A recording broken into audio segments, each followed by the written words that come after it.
اعوذ باللہ من الشیطان الرجیم، بسم اللہ الرحمن الرحیم۔ سورہ بقرہ آیت نمبر 45۔ اللہ فرماتے ہیں وَاسْتَعِینُوا بِالصَّبْرِ وَالصَّلَاةِ، اور صبر اور نماز سے مدد حاصل کرو۔ وَإِنَّهَا لَكَبِیرَةٌ إِلَّا عَلَى الْخَاشِعِینَ، مگر ان لوگوں کو نہیں یہ بھاری معلوم ہوتی جو خشوع سے نماز پڑھنے والے ہیں، یعنی کہ جن کے دل اللہ کی طرف جھکنے والے ہیں۔ آیت مبارکہ میں وَاسْتَعِینُوا جو کہ اون اس کا روٹ ورڈ ہے۔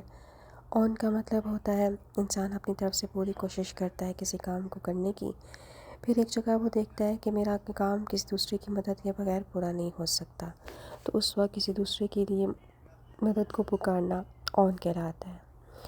وَاسْتَعِینُوا، تو مدد حاصل کرنے کی کوشش کرو، مگر کن دو چیزوں کے ذریعے مدد حاصل کرنے کے لیے کہا جا رہا ہے؟ صبر اور نماز کے ذریعے۔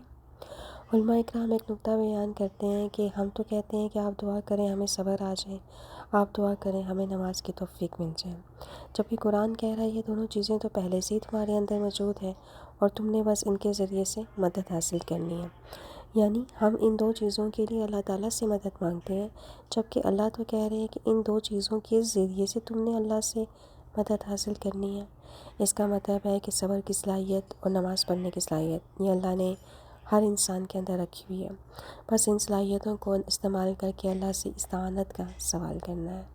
مفسرین اکرام فرماتے ہیں کہ ترتیب کو دیکھیے، پہلے صبر کو بیان کیا، اس کے بعد نماز کو، اور صبر کا اصل معنی ہی ہے کسی چیز کا سامنا کرنا، ڈیل کرنا، مقابلہ کرنا، ہمت دکھانا۔ صبر کا ہرگز یہ معنی نہیں ہوتا کہ آپ کسی کو برداشت کریں، سہ جائیں، مجبور ہو جائیں۔ تو کہا جا رہا ہے کہ ہم نے حالات سے آگے ڈٹ جانا ہے، مقابلہ کرنا ہے، اس کا سامنا کرنا ہے، مگر اس چیز کے لیے کون سی چیز مددگار ہوگی؟ صلاح، نماز کے لیے کہا گیا۔ مفسرین اکرام فرماتے ہیں کہ نماز انسان کے اندر ایک ایسی طاقت بھر دیتی ہے، ایسی روحانی طاقت آپ کے اندر ایسی توانائی ڈال دیتی ہے جس کے ذریعے آپ کو باہر کے حالات کا مقابلہ کرنا آسان ہو جاتا ہے۔ گویا اس کو یوں بیان کیا جاتا ہے کہ نماز ایک بیج کی طرح ہوتی ہے جس کا ثمر ہمیں صبر کی صورت میں نظر آتا ہے۔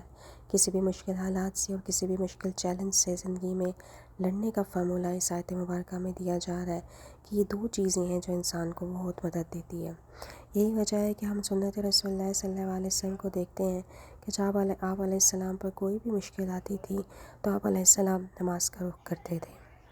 ہمارے معاشرے کا مزاج تو یہ ہے کہ وہ لمبے چوڑے وظیفے پوچھتے ہیں، وہ ایک الگ معاملہ ہے، لیکن اصل وظیفہ جو ہوتا ہے وہ نماز کا ہے۔ لہٰذا جب انسان نماز کے ساتھ اپنا تعلق بناتا ہے، جو کہ ہم نے سورہ مزمل میں بھی دیکھیں گے کہ نبی علیہ السلام آپ کو پر ایک بھاری ذمہ داری آنے والی ہے، تو ظاہری بات ہے اس بھاری اور مشکل کام کے لیے آپ کو حالات کا سامنا کرنا ہے، صبر کرنا ہے۔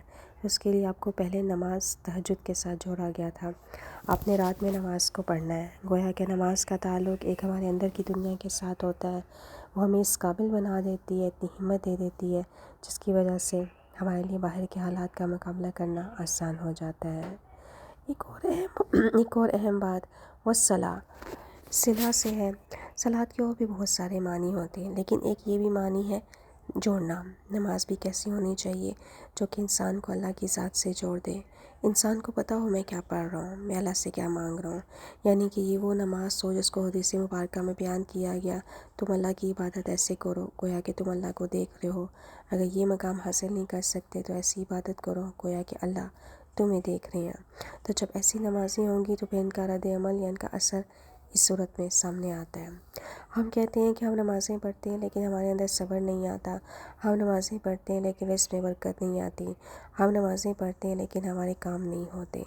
تو پہلے یہ دیکھنا چاہیے کہ یہ وہ نمازیں ویسی نمازیں ہیں جس کا آیت مبارکہ میں ذکر کیا گیا۔ اس بات کو علماء اکرام بہت خوبصورت سمجھاتے ہیں کہ اگر آپ پانی میں شہد ڈالتے ہیں، اس کے باوجود پانی میٹھا نہیں ہوتا، تو ہم یہ نہیں کہہ سکتے کہ شہد میٹھا نہیں ہے، بلکہ ہم یہ کہتے ہیں کہ اس شہد کی مقدار بڑھا دی جائے تو پانی میٹھا ہو جائے گا۔ یہی وجہ ہے کہ جب کسی عمل کا کوئی خاص اثر بتایا جاتا ہے، اگر وہ اثر نظر نہیں آتا تو اس کا یہ مطلب نہیں ہوتا کہ عمل غلط ہے، مطلب یہ ہوتا ہے کہ اس عمل کے کرنے میں کوئی کمی ہے، یا مقدار کو بڑھا دینا چاہیے یا اس کے معیار کو بڑھانا چاہیے، پھر وہ اپنا اثر دکھانا شروع ہو جائے گا۔ لہٰذا وہ نماز پھر ایسی نماز ہو جس سے ہم اللہ تعالیٰ کی مدد حاصل کر سکیں۔ اللہ تعالیٰ ہمیں ایسی نمازیں نصیب فرمائیں۔